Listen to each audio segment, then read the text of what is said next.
नमस्कार, आवाज समाचार में आप सभी का स्वागत है। मैं हूं सीमा। खबरों की शुरुआत करते हैं और सबसे पहले नजर डाल लेते हैं हेडलाइंस पर। नेपाल में हिंसा, संसद में घुसे प्रदर्शनकारी, सेना की फायरिंग में 16 की मौत। सुप्रीम कोर्ट की सख्त टिप्पणी, आधार नागरिकता का प्रमाण नहीं, बिहार एसआईआर पर सुनवाई। गडर इलाके में सुरक्षा बलों और आतंकियों की मुठभेड़। और यूपी में विश्वविद्यालयों और कॉलेजों की होगी सघन जांच, 15 दिन में रिपोर्ट तलब। और अब खबरें विस्तार से। नेपाल की राजधानी काठमांडू में भ्रष्टाचार और सोशल मीडिया बैन के खिलाफ जबरदस्त बवाल मच गया है। संसद भवन में घुसे युवाओं पर सेना ने फायरिंग कर दी, जिसमें 16 लोगों की मौत हो गई और 100 से ज्यादा घायल हैं। ये प्रदर्शन जनरेशन जी यानी कि 18 से 30 साल के युवाओं की अगुवाई में हो रहा है। प्रदर्शनकारियों ने संसद के गेट नंबर 1 और 2 पर कब्जा कर लिया, जिसके बाद हालात बेकाबू हो गए।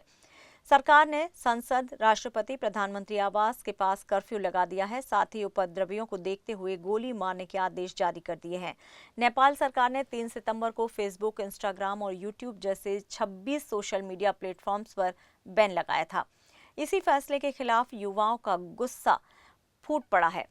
नेपाल के मशहूर कलाकारों और सिविल सोसाइटी ने भी युवाओं के इस आंदोलन को समर्थन दिया है। उनका कहना है कि युवा सिस्टम के खिलाफ नहीं, बल्कि नेताओं की गलतियों और भ्रष्टाचार के खिलाफ आवाज उठा रहे हैं। बिहार विधानसभा चुनाव से पहले मतदाता सूची को लेकर सुप्रीम कोर्ट ने आज एक अहम टिप्पणी की है। विशेष पुनरीक्षण यानी कि एसआईआर प्रक्रिया पर सुनवाई के दौरान सुप्रीम कोर्ट ने साफ कहा है कि आधार कार्ड को नागरिकता का प्रमाण नहीं माना जा सकता। अदालत ने चुनाव आयोग को निर्देश दिया है कि अपने अधिकारियों को इस बारे में स्पष्ट गाइडलाइन जारी करें। दरअसल वरिष्ठ वकील कपिल सिब्बल ने दलील दी थी कि आधार को भी मतदाता सूची में पहचान पत्र के रूप में जोड़ा जाए। इस पर कोर्ट ने कहा कि पहचान के तौर पर आधार को जरूर बारवा दस्तावेज माना जाएगा, लेकिन नागरिकता का निर्धारण आधार कार्ड से संभव नहीं है। गौरतलब है कि बिहार में चुनाव आयोग ने 24 जून को मतदाता सूची का विशेष गहन पुनरीक्षण शुरू करने का आदेश दिया था। इस फैसले को चुनौती देते हुए कई राजनीतिक दलों ने सुप्रीम कोर्ट का दरवाजा खटखटाया है। चुनाव आयोग का कहना है कि 7,24,000 करोड़ मतदाताओं में से 99.5% लोगों ने पहले ही जरूरी दस्तावेज जमा कर दिए हैं। इस बीच बिहार की राजनीति भी गर्मा गई है। मुख्यमंत्री नीतीश कुमार ने चुनाव की तारीखों से पहले ही बक्सर की राजपुर सीट से एनडीए उम्मीदवार संतोष कुमार निराला के नाम का ऐलान कर दिया है। अब विपक्ष सवाल उठा रहा है कि ये नीतीश का बड़ा चुनावी दांव है या फिर राजनीतिक मजबूरी। वहीं राजद के पूर्व विधायक राज बल्लभ यादव के विवादित बयान ने भी माहौल और गर्मा दिया है। तेजस्वी यादव की पत्नी को लेकर की गई उनकी टिप्पणी पर राजद नेताओं ने कड़ी आपत्ति जताई है। खुद तेज प्रताप यादव ने कहा है कि महिलाओं पर अपमानजनक टिप्पणी करना अपराध है और इसे किसी भी हाल में बर्दाश्त नहीं किया जाएगा। यानी सुप्रीम कोर्ट की टिप्पणी, चुनाव आयोग की सफाई और नेताओं के विवादित बयानों के बीच बिहार की सियासत फिलहाल पूरी तरह से चुनावी मूड में नजर आ रही है। दक्षिण कश्मीर के कुलगाम जिले से ताजा खबर है, जहां गडर इलाके में सुरक्षा बलों और आतंकियों के बीच मुठभेड़ जारी है। प्राप्त जानकारी के मुताबिक अब तक जो जानकारी आ रही है उसमें पता चला है कि एक आतंकी ढेर हो चुका है, जबकि 2 से 3 और आतंकियों के छिपे होने की आशंका जताई जा रही है। सुरक्षा बलों ने पूरे इलाके को घेर लिया है और लगातार फायरिंग जारी है। इस मुठभेड़ में एक जेसीओ समेत 3 लोग घायल बताए जा रहे हैं। फिलहाल जम्मू कश्मीर पुलिस, सेना और सीआरपीएफ की विशेष अभियान समूह यानी कि एसओजी टीम मौके पर सक्रिय है। कश्मीर जोनल पुलिस ने बताया है कि मुठभेड़ विशिष्ट खुफिया जानकारी के आधार पर शुरू की गई। सुरक्षा बलों ने इलाके में जल्द कार्रवाई करते हुए आतंकियों को पकड़ने और उन्हें बेअसर करने की रणनीति अपनाई। स्थानीय सूत्रों के अनुसार आसपास के क्षेत्रों में भी सुरक्षा कड़ी कर दी गई है, ताकि आतंकियों के भागने की कोई संभावना न रहे। इस समय पूरे इलाके में हाई अलर्ट जारी है और सुरक्षा बलों की टोह लेने वाली टीमें लगातार नजर बनाए हुए हैं। जैसे ही इस मुठभेड़ के आगे के अपडेट मिलेंगे, हम आपको ताज़ा जानकारी देते रहेंगे। फिलहाल कुलगाम में सुरक्षा बल पूरी सतर्कता के साथ ऑपरेशन को जारी रखे हुए है। उत्तर प्रदेश में उच्च शिक्षा के क्षेत्र में पारदर्शिता और जवाबदेही सुनिश्चित करने के लिए मुख्यमंत्री योगी आदित्यनाथ ने बड़ा कदम उठाया है। उन्होंने प्रदेश के सभी विश्वविद्यालयों, महाविद्यालयों और शैक्षणिक संस्थानों में संचालित पाठ्यक्रमों की मान्यता और प्रवेश प्रक्रिया की गहन जांच के आदेश दिए हैं।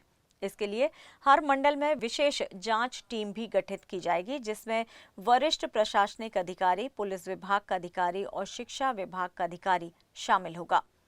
जांच के दौरान संस्थानों से शपथ पत्र लिया जाएगा, जिसमें ये स्पष्ट करना होगा कि वे केवल उन्हीं कोर्सों का संचालन कर रहे हैं जिन्हें नियामक निकाय या फिर विश्वविद्यालय से मान्यता प्राप्त है। इसके साथ ही सभी मान्यता प्राप्त पत्र प्रस्तुत करना भी अनिवार्य होगा। मुख्यमंत्री ने सख्त चेतावनी दी है कि किसी भी छात्र का दाखिला बिना मान्यता प्राप्त कोर्स में नहीं होना चाहिए। अगर जांच में अवैध प्रवेश या फिर फर्जी कोर्स पाए जाते हैं तो न सिर्फ कठोर कार्रवाई होगी, बल्कि छात्रों से लिया गया संपूर्ण शुल्क ब्याज सहित वापस करना होगा।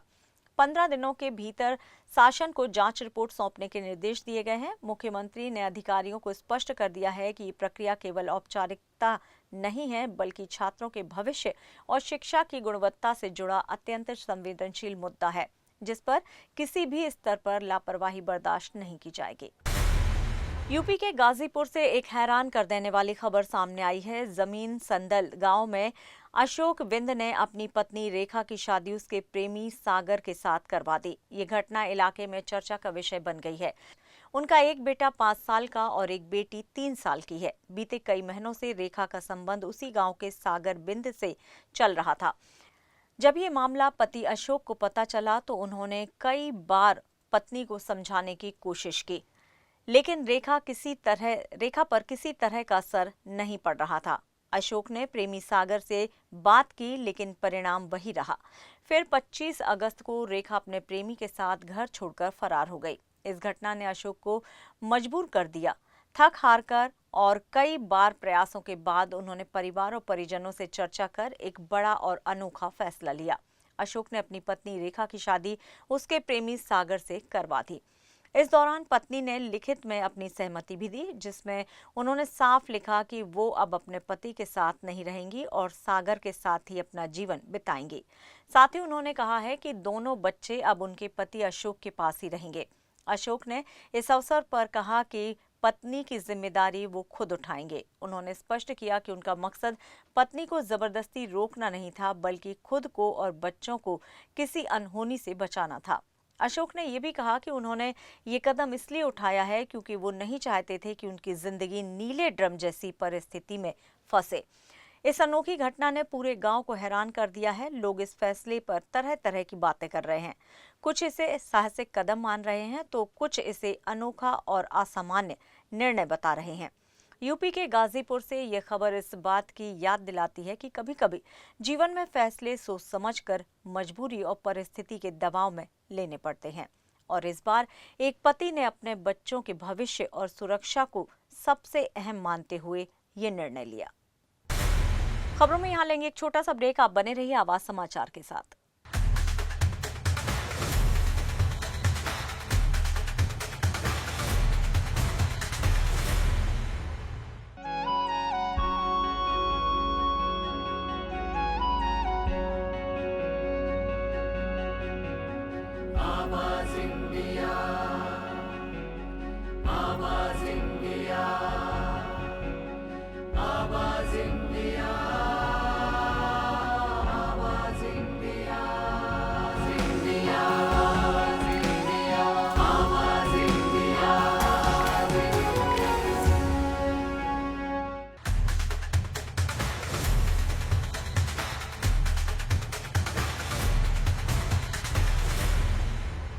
ब्रेक के बाद एक बार फिर से आप सभी का स्वागत है। बढ़ते हैं अपनी अगली खबर की ओर। निर्माता विक्रम भट्ट की मां वर्षा भट्ट का 6 सितंबर को 85 वर्ष की आयु में निधन हो गया। वो काफी समय से बीमार थी और लंबे समय से पीड़ा झेल रही थी। विक्रम भट्ट ने सोशल मीडिया पर एक भावुक पोस्ट साझा करते हुए कहा है कि अब उनकी मां एक बेहतर जगह पर है। उन्होंने लिखा कि दुख एक ऐसी सिसकी की तरह होता है जो सीने में अटकी रहती है और समय के साथ थोड़ा विराम लेती है। उन्होंने अपने मन की पीड़ा को व्यक्त करते हुए लिखा कि समय सभी घाव भर देता है, लेकिन उनके लिए वो समय अभी नहीं आया है। उन्होंने मां के लिए प्रार्थना करते हुए पोस्ट का अंत किया। कई सेलेब्स ने कमेंट पर संवेदना जताई है, जिनमें अविका गौर और लवीना इसरानी शामिल हैं। आपको बता दें कि वर्षा भट्ट प्रसिद्ध सिनेमेटोग्राफर प्रवीण भट्ट की पत्नी थी। उनका अंतिम संस्कार 6 सितंबर को वर्सोवा शमशान घाट पर परिवार के करीबी सदस्यों की उपस्थिति में किया गया। विक्रम भट्ट ने सभी उन लोगों का आभार व्यक्त किया जिन्होंने इस कठिन समय में उनका साथ दिया। विक्रम भट्ट ने अपने करियर की शुरुआत मात्र 14 साल की उम्र में निर्देशक मुकुल आनंद की फिल्म कानून क्या करेगा से सहायक के रूप में की थी। उन्होंने आमिर खान की गुलाम जैसी हिट फिल्म और 1920 शापित हॉन्टेड 3D जैसी हॉरर फिल्मों से खूब लोकप्रियता हासिल की। इसके निर्देशन को हमेशा एक खास शैली और भावनात्मक गहराई के लिए जाना गया। मां के निधन के बाद उनका ये शोक संदेश लाखों दिलों को छू गया।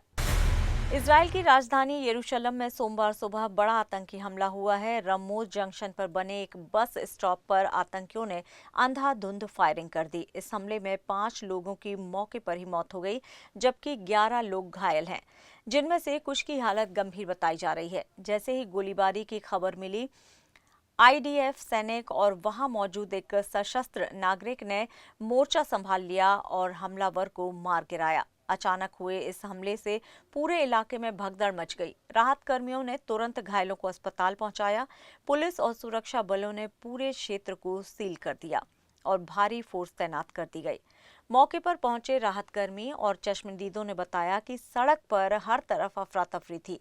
लोग जमीन पर गिरे पड़े थे, कई लोग खून से लथपथ थे। राहत टीमों ने मौके पर ही प्राथमिकता इलाज शुरू किया। खून की कमी पूरी करने के लिए सेंट्रल ब्लड बैंक से तुरंत रक्त मंगवाया गया। 2 साल पहले भी यरूशलेम में इस तरह का आतंकी हमला हुआ था, जब गिबत शॉल जंक्शन पर बंदूकधारियों ने बस स्टॉप पर गोलियां बरसाई थी। एक बार फिर आम नागरिकों को निशाना बनाकर आतंकियों ने खौफ का माहौल बनाने की कोशिश की है। महाराष्ट्र में चंद्रपुर जिले के सावली तालुका के पाथरी गांव में पिछले कई दिनों से दहशत फैलाने वाली बाघिन को आखिरकार वन विभाग की टीम ने पकड़ लिया। 2 दिन पहले इसी बाघिन ने एक किसान पर हमला कर उसकी जान ले ली थी। 2 दिन पहले इसी बाघिन ने एक किसान पर हमला करके उसकी जान ले ली थी। इस घटना के बाद गांव में डर और बेचैनी का माहौल था। लोग घरों से निकलने से भी कतराने लगे थे और लगातार वन विभाग के कार्रवाई की मांग कर रहे थे। नागरिकों की मांग के बाद सावली वन परिक्षेत्र अधिकारी विनोद धुर्वे ने पूरी टीम के साथ मिलकर बाघिन को पकड़ने की योजना बनाई। कई दिनों की निगरानी और तैयारी के बाद आखिरकार आज ऑपरेशन सफल हुआ। वन विभाग की टीम ने बाघिन को बेहोशी का इंजेक्शन देकर सुरक्षित काबू में किया है।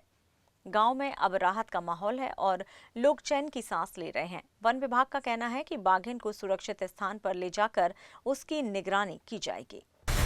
अमेरिका में भारत के मसले पर 2 धड़े बन चुके हैं। एक तरफ ट्रंप के समर्थक हैं जो भारत के खिलाफ माहौल बनाने की कोशिश कर रहे हैं, वहीं दूसरी तरफ ऐसे लोग हैं जो इस एजेंडे का खुलकर विरोध कर रहे हैं। इसी बीच ट्रंप के चाणक्य कहे जाने वाले पीटर नवारो को सोशल मीडिया प्लेटफॉर्म एक्स के मालिक एलन मस्क ने जमकर सुनाई है।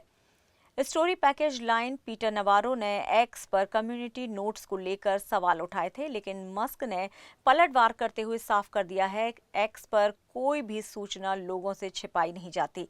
यहां हर यूजर को अपनी राय रखने की आजादी है और लोग खुद तय करेंगे कि सच क्या है और झूठ क्या है।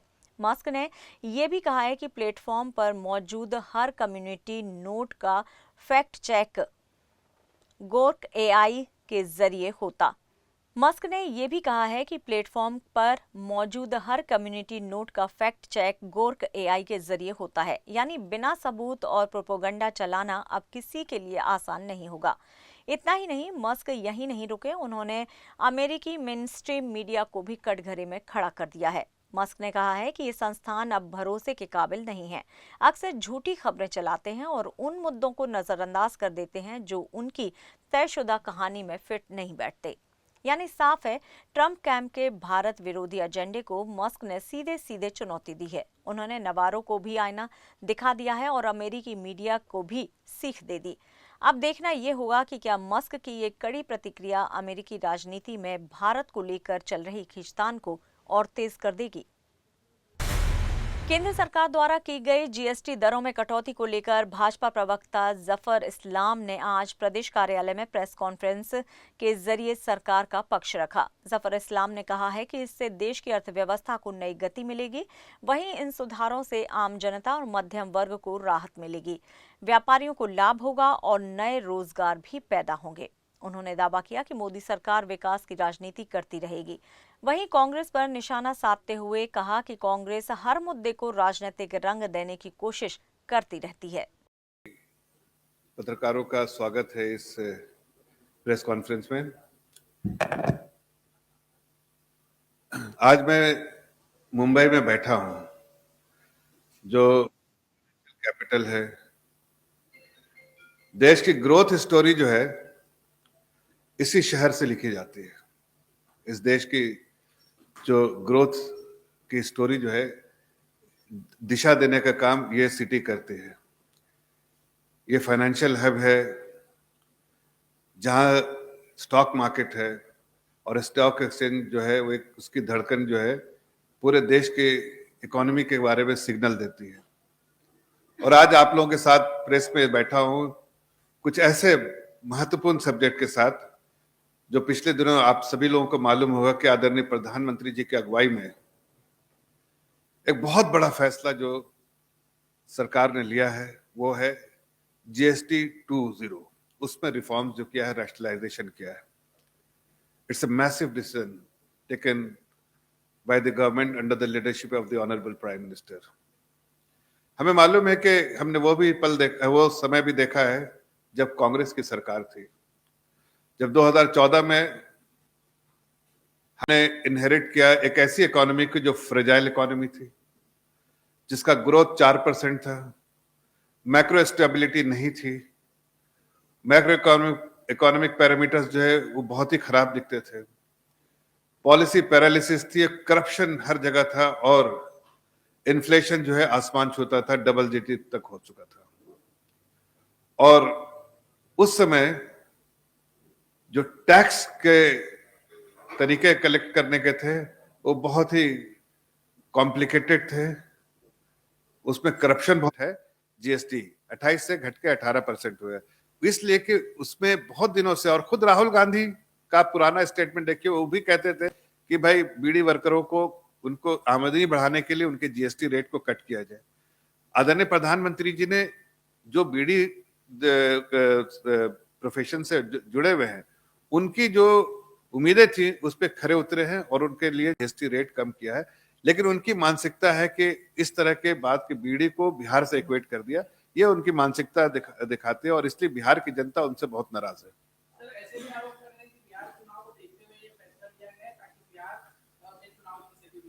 आज मैं कहाँ बैठा हूँ? बिहार में तो नहीं हूँ, ये फाइनेंशियल कैपिटल में बैठा हूँ, मुंबई में। अब बताइए, यहाँ पर जो जीएसटी हमने बार बार जिक्र किया, business community, trading community, stock market, हर चीज के बारे में मैंने बात की, जिसका फायदा जो है आम नागरिक को, देश के हर वर्ग के लोगों को, हर नागरिक को इससे फायदा होने वाला है, चाहे वो बिहार में बैठा हो या मुंबई में बैठा हो या किसी और प्रदेश में बैठा हो, सबको फायदा होने वाला है। लेकिन अगर कोई इसको राजनीतिक कलर देता है तो मैं उनसे बताना चाहता हूं कि आप राजनीति कीजिए। प्रधानमंत्री जी देश की जनता की सेवा कर रहे हैं, इसलिए देश की, चाहे वो अपोजिशन रूल्ड स्टेट हो चाहे हमारे एनडीए के रूल्ड स्टेट हो, हम सबकी चिंता करते हैं। इसलिए जो फैसले से देश के हर नागरिक को, चाहे वो किसी स्टेट में बैठा हो, उसको फायदा होने वाला है। फिलहाल आवाज समाचार में इतना ही। आप देखते रहिए आवाज इंडिया। नमस्कार।